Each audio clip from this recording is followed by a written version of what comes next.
Showing here some finger flexion and extension, contract, relax. So this is a technique that can be helpful to start to restore some finger strength after an injury. It can also be helpful to restore range of motion. So this technique, contract, relax, sends almost a message to our nervous system that the area is safe and it's stable, and it can allow more motion than just forcing a stretch.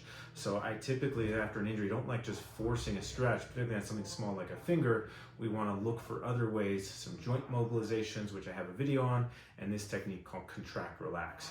So what you're going to do, let's say your finger can't bend all the way because it's swollen or painful. You're going to go as far as you can without pain.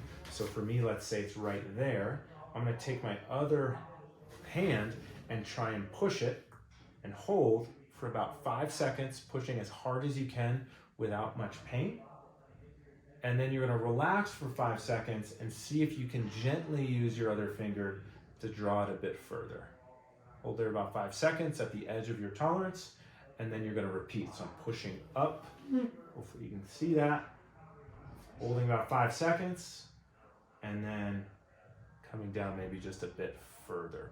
You don't have to be in this weird position. I'm just trying to get that on camera. You can do whatever position is comfortable.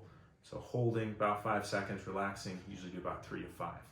Then I can go the other way, so extension. So I'm going to again extend if you're having trouble extending as far as you can, and I'm going to push there, hold about 5 seconds, and then see if I can draw it just a bit further. Hold 5 seconds and repeat 5 to 10 second holds. Again, 3 to 5 of them. Okay?